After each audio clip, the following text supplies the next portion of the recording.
सर्वे करा के हम कहें कि नहीं सुप्रीम कोर्ट का जो गुम्बद है, गुम्बद के नीचे ही था विष्णु जी का मंदिर। मैं बोल रहा हूँ विष्णु जी का मंदिर वहाँ था। सच कोर्ट के नीचे जो है वहाँ पे कृष्ण जी का मंदिर था। मैं बोल रहा हूँ, आपको सच बता रहा हूँ। अंग्रेजों ने गलती की। अंग्रेजों ने गलती की। मैं कहता हूँ हाई कोर्ट को भी तोड़ो, सुप्रीम कोर्ट को भी तोड़ो। और सुप्रीम कोर्ट सुपर पावर है, सुप्रीम है, हम उसके एडवोकेट हैं। तो मैं सुप्रीम कोर्ट पे और चीफ जस्टिस पे चाहे किसी पे तोहमत तो नहीं लगाऊंगा, लेकिन मुझे लगता है कि ईवीएम पे कुछ ऐसा डिसीजन ज़रूर आना चाहिए था कि जिससे कि देश की जनता को कुछ विश्वास आ सके। बात है कि मशीन का लेके जो चल रहा है आजकल, तो लोग को विश्वास होता है, लोग को ये लगता है कि वाकई में कुछ जो सुप्रीम कोर्ट ने की है और कुछ ऐसी बातें हैं। अब ये बताओ, महाराष्ट्र की एक सिंपल सा एग्जांपल लेते हैं।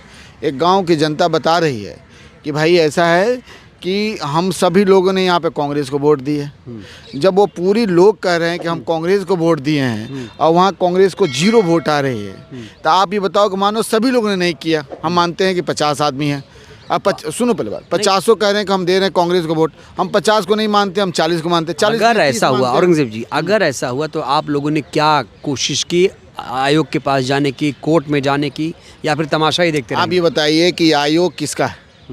आयोग को जो है, आयोग वाकई में सुनने वाला होता है और वाकई में आयोग जो हमारा लोकतंत्र के हिसाब से चलने वाला होता है, वो आयोग को लगता है कि संविधान की हमको जो रक्षा करनी है और संविधान को सरपरी माननी है, तो वो आयोग जो इस पे ज़रूर कोई एक्शन लेता है। लेकिन आपने देखा हरियाणा के कांड में क्या हुआ। आप देखिए चंडीगढ़ के मेयर वाला जो है वहाँ इलेक्शन में उस कंडीशन में क्या हुआ था, लेकिन बाद में सुप्रीम कोर्ट में उसका जो न्याय हुआ उसका। तो आप सोचो कि जब हमारा इलेक्शन कमीशन जो है वो जो है मोदी के इशारों पे चल रहा है, वो इस तरह की भ्रांतियाँ फैला रहा है, तो आप सोचो कि एलन मस्क जो है, एलन मस्क से बड़ा तो कोई नहीं है इस समय पूरे वर्ल्ड में। एलन मस्क से बड़ा कौन है? वो इंटरनेट के बादशाह कहे जाते हैं और हैं भी सही में, सैटेलाइट से लेके सब कुछ। और एलन मस्क कह रहे हैं कि उसमें हैकिंग की जा सकती है, उनकी टीम कह रही है हैकिंग की जा सकती है। कब तक आप खारिज करोगे? अब कब तक आप झूठ को दबाते रहोगे? अब कब तक ये चलता रहेगा?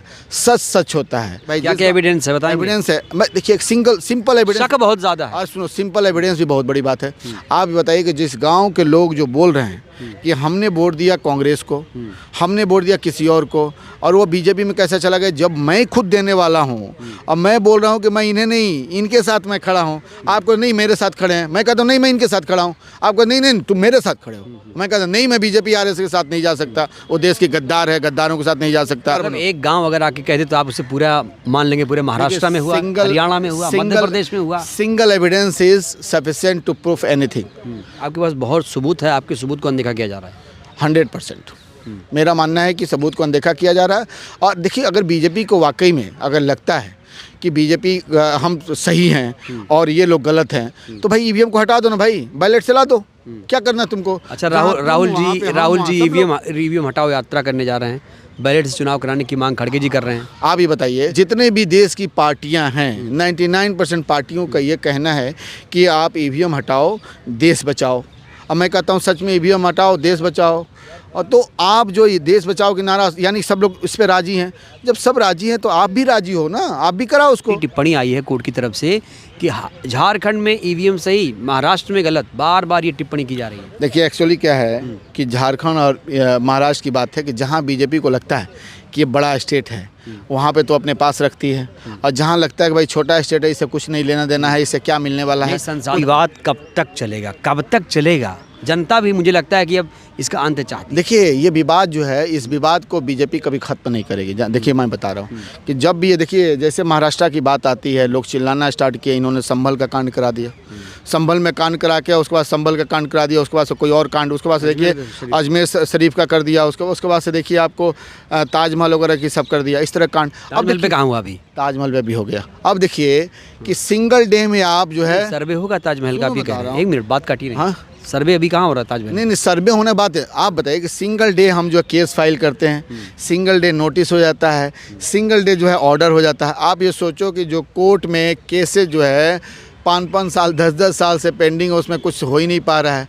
और आज जो है सिंगल डे में आपका देखो जुडिशरी कितनी नीचे गिर गई है कि आप इसमें सोच सकते हो कि आज देश की हर एक आवाम से हम बोल रहे हैं कि आपको इस पे विचार करनी चाहिए, इस पे सोचनी चाहिए, इस पे तनकीद करनी चाहिए और आगे बढ़ के आपको मुजाहरा करनी चाहिए कि जुडिशरी की लेवल कितना गिर गया। आपको लगता है मंदिर और मस्जिद, और आप मंदिर को लेकर मस्जिद को लेकर आप चिल्ला रहे हो कि भाई ठीक है हमारा नहीं हमारा नहीं हमारा नहीं। भैया ये मंदिर मस्जिद की बात नहीं है, यहाँ बीजेपी हिंदू मुस्लिम करके सत्ता में बनी रहना चाहती है। अब देखिए यहाँ पे जो फाइल करने वाले कौन है, जैन साहब हैं। अब जैन को हिंदू समाज, जैन जो है ना, एक जैन है चाहे बौद्ध धर्म है, उसका पूजा करने की पद्धति जो डिफरेंट है, हिंदू धर्म की पद्धति डिफरेंट है। वो हिंदू धर्म की पद्धति को नहीं मानती है जैन धर्म, बौद्ध धर्म नहीं मानती, इस्लाम धर्म की पद्धति को नहीं मानती है वहाँ पे। लेकिन जैन साहब वहाँ पे जो है शिव जी के मंदिर कपाट को देखने की कोशिश कर रहे हैं, विष्णु जी के देखने की कोशिश कर रहे हैं, वहाँ लक्ष्मी जी के देखने की कोशिश कर रहे हैं। तो आप सोच सकते हो कितनी बड़ी साजिश है कि जैन साहब को सामने ला के और जैन समाज को बदनाम किया जा रहा है, इस तरह का सूट फाइल किया जा रहा है।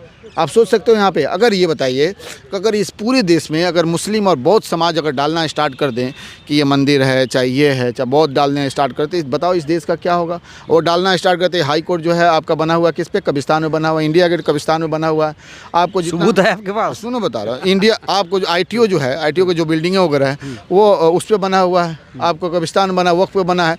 आपको अडानी का जो है, अंबानी का जो बिल्डिंग है, मन्नत जो है, वो जो कब्रिस्तान नहीं, वो एंटीलिया जो है वो भी उस पर बना हुआ है। तो आप ही बताओ कि अगर उस पर मुसलमान अगर आप फाइल करें तो क्या, ये बताओ क्या कोर्ट उसको सेम डे नोटिस करेगी? क्या सर्वे करेगी? सर्वे के बाद से उसको तोड़ने का ऑर्डर करेगी? तो बात ये आती है कि आज देश को तुम कहाँ ले जाना चाहते हो, किस वे में ले जाना चाहते हो? देखते हैं ये। हाँ ठीक है। नहीं, बात आती है कि देश को आप किस वे में ले जाना चाहते हो। क्या देश इसी से चलेगा यहाँ पे? लेकिन एक बात और भी मैं बता रहा हूँ, देखो आप जो सोच रहे हो कि हम एक कौम को दबा देंगे चाहे कुछ कर देंगे, तो आप देखो ये कौम ने इस देश में 800 साल हुकूमत की है। यही दिक्कत है, यही आप लोग जो करते हैं ना, फिर इससे होता है हिंदू मुसलमान। सुनो बताओ क्यों आप ये बार बार बोल रहे हैं? RSS वाला बात नहीं करो, पहले सही बात को सुनो, उसके बाद से बात करो। इस देश में 800 साल हुकूमत की है। 800 साल हुकूमत करने बस हिंदू मुसलमान सब एक जहती के साथ रहे हैं। आप अकबर से लेकर बीरबल से लेकर सब, अगर कोई भी आदमी अगर धर्मवाद की बात करता है तो 5 साल में उखाड़ कर फेंक दिया जाता है, 10 साल में फेंक दिया जाता है। लेकिन 800 साल हुकूमत करना अपने आप में बहुत बड़ी बात है, भले उसको उल्टा सीधा जो भी फैला दिया जाए। तो आप ही बताओ कि जो कौम 10 थे और उसके बाद से इतने साल हुकूमत कर सकते हैं। बाबर औरंगजेब ने मंदिर तोड़ी या नहीं? आप सुनो बताओ, जो लोग आरोप लगाते हैं उस पर क्या कहेंगे? अब अगर सुप्रीम कोर्ट में हम कहीं कल हम फाइल कर दें और कहें कि नहीं यहाँ विष्णु जी का मंदिर था, इसको तोड़ो इसको, तो क्या साक्ष्य हमारे कि यहाँ विष्णु जी का मंदिर था कि नहीं था? सुनो, सर्वे करा के हम कहें कि नहीं सुप्रीम कोर्ट का जो गुम्मद है, गुम्मद के नीचे ही था विष्णु जी का मंदिर। मैं बोल रहा हूँ विष्णु जी का मंदिर वहाँ था, सच में था वहाँ पे। मैं बता रहा हूँ हाई कोर्ट के नीचे जो है वहाँ पे कृष्ण जी का मंदिर था। मैं बोल रहा हूँ, आपको सच बता रहा हूँ। अंग्रेजों ने गलती की। मैं कहता हूँ हाई कोर्ट को भी तोड़ो, सुप्रीम कोर्ट को भी तोड़ो। अरे भाई सच बता रहा हूँ, जो पार्लियामेंट है, पार्लियामेंट में जो है वहाँ पे जो है दुर्गा जी का मंदिर था वहाँ पे।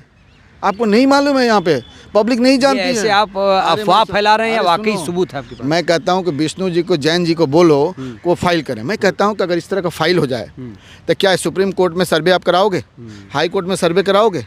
क्या वो पार्लियामेंट में सर्वे? ये देश सहिष्णुता से चलेगा। अच्छा, यूपी विधान भवन कहाँ बना है? सुनो, ये देश यूपी विधानसभा, यूपी विधानसभा का उठा के देख लो, वो भी उसी पे बना है, वो भी उसी पे बना है, वक्त पे ही बना है वो कब्रिस्तान। अगर ये देश सहिष्णुता से चलेगा, संविधान चलेगा, ये मिल्लत अखलाक से चलेगा, हिंदू मुस्लिम से नहीं चलेगा।